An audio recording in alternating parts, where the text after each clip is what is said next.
የመጀመሪያችንን ላይሆን ይችላል። አላህ አሳልፎ ያሳየን ብዙ ችግሮችም ይኖራሉ። ኢንሻአላህ አሁንም ያልፋሉ። እህቴ ሕይወትሽን ያመሰቃቀለብሽ የመሰለሽ ሰው አለ? የማይገፋ የመሰለሽ ችግር አለ? ጤንነትሽ ላይ እክልስ አለ? አይዞሽ አብሽሪ፣ የአላህ ረሕመት ሰፊ ነው። በዱዓሽ ላይ ብቻ ቀን ከሌት በርቺ። አንተውስ ወንድሜ የከበደክ መንገድ አለ? አብሽር፣ ብዙ የተደራረቡብህ ኃላፊነቶች አሉ። በርካታ እንቅልፍ ያሳጡ ጭንቀቶች አሉ። አብሽር፣ አላህ ሁሌም ከሰብረኞች ጎን ነው። ወላሂ ሁሉም ያልፋል። ላያልፍ ተብሎ የተፈጠረ ነገር የለም። እንኳንስ ሌላው ቀርቶ ሰው እንኳን ያልፍ የለ። ብቻ አናማር፣ ታገሽ፣ ያልፋል። ታጋሾች ምንዳቸው ገደብ የለሽ ስለመሆኑ በቁርአን ተነግሯል። የታጋሽ ምንዳ ይህ ነው፣ እስከዚህ ነው ተብሎ አልተቀመጠም። ጉዳዩ ከባድ ስለሆነ እኮ ነው። የምድር ላይ ታላላቅ ሰዎች ሁሉ ከትልቅ ደረጃ የደረሱት ታግሰው ነው። ቅቤ አናት ላይ የወጣሁት ተገፍቼ ነው አለች አሉ። መገፋትሽን አትጥይ፣ ያለምንም ምክንያት መጠላትሽን አታማርሪ እህቴ። ፊት ነሱኝ ብለሽ አትሸበሪ። ባይሆን ሁሉም ነገር ለበጎ ነው በይ። ከትንሽ እስከ ትልቅ በሁሉም ፈርጀ ብዙ የዱንያ ፈተናዎች ላይ ሁሉ ታገሽ። ዱንያ በእጅጉ የትዕግስት አገር ናትና በዱንያ ላይ ታገሽ። ሁሉን ነገር ችለሽና ውጠሽ ለማለፍ ሞክሪ። አብዝተሽ ታገሽ። ከመታገስም ጋር ዝም አትበይ። ድከሚ፣ ታገይ። መከራ እንደ ከባድ ማዕበል ሁሉ ያልፋል። ችግር እንደ ጨለማ ሁሉ ይገፈፋል። በትዕግስት ጠብቂ። እየተንቀሳቀስሽ ጠብቂ፣ እየሰራሽ ጠብቂ። መጠበቅ በራሱ ዒባዳ መሆኑ እወቂ። ኢንሻአላህ ያልፋል።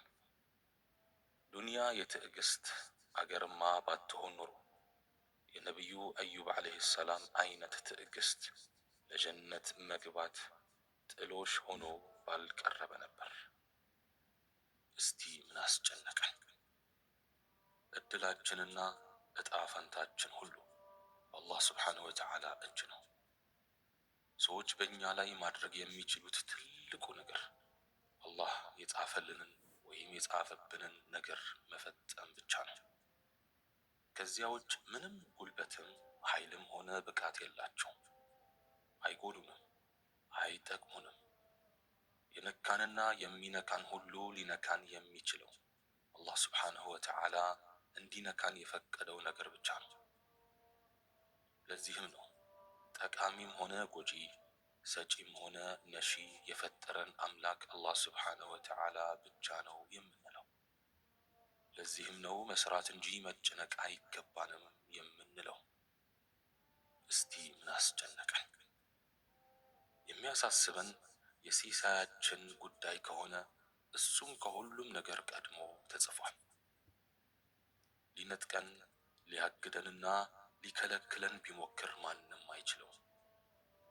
ለየግላችን በጀታችን ተመድቦልናል። እሰርቃለሁ፣ እቆርጣለሁ፣ እነፍጋለሁ ቢል ማንም አይችለውም። የተጻፈልን ሲሳይ ከኛ ጋር አለና ስላልፈለግን ገፍተን አንመልሰውም። ባንፈልገውም እሱ ራሱ ይፈልገናል። ሪዝቃችን እንደ ሞት ቀናችን ሁሉ የቤታችንን በር ያንኳኳል። ብንሸሸውም አሳዶ ይደርስብናል። ስለተስገበገብን ወጥተን አናመጣውም። እንሸከም ብንል ተሸክመነው አንዞርም። የፈጠረን አላህ ስብሓነሁ ወተዓላ ሊለግሰን ቃል ገብቷል። የሚያስፈልገንን ሁሉ ሊያሟላልን እና ከርሳችንን ሊሞላ ፈቅዷል። የትም ብንሄድ ሪዝቃችን ራሱ ይከተለናል። ሞትን እንደሚፈልገን ሁሉ እኛን ፍለጋ ያለንበት ድረስ ይመጣል። ስለዚህ ለምን ሐሳብ እናበዛለን? ምን አሳስበን? የሚያሳድደን ጠላት ይኖርብን ይሆን? እድሜያችን በአላህ ስብሓነሁ ወተዓላ እጅ ነው። የወደደን የአንዲትም ቀን እድሜ አይጨምርልንም። የጠላን ቅንጣት ታክል አይቀንስብንም። እድሜ ቀድሞ የተወሰነና የተቆረጠ ነገር ነው። ያለ ቀናችን የምንሞት አይደለንም። ከሞት ቀናችን አንቀድምም፣ አንዘገይም። በሽታ፣ ሰዎችም ሆኑ ሌሎች አደጋዎች ምክንያት ናቸው እንጂ ለሕይወታችን ወሳኞች አይደሉም። ቀናችን ሳይደርስ አይገሉንም። ስለዚህ ምንም ሊያስፈራን አይገባም። በልጅነት በእናታችን ማህፀን ውስጥ የጠበቀን አላህ ሱብሓነሁ ወተዓላ ሁሌም ይጠብቀናል። ጠላት ከሆነ ሁሉም አለው። ሰው ሆኖ የሚጠላው የሌለው ሰው የለም። መላእክትን ሳይቀር ሸይጣኖች ይጠሏቸዋል። ምርጦቹ የአላህ ነቢያትም ደጋጎቹ የአላህ ሱብሓነሁ ወተዓላ ባሮችም ጠላት ነበራቸው። ፊርዓውን የነቢይ ሙሳ ዋና ጠላት ነበር። ነቢይ ዒሳ ለግድያ ተፈልገዋል። ቁረይሾች ነቢያችንን ዓለይሂ ሰላቱ ወሰላም ሲያሳድዱ ነው የኖሩት። እስቲ ምን ያሳስበናል? የምድር ላይ ፈተና ለማንም አልቀረም። ለአላህ ቅርብ የሆኑ ባሮቹ ጭምር ተፈትነዋል። አባታችን አደም በሸይጣን ተፈትነዋል።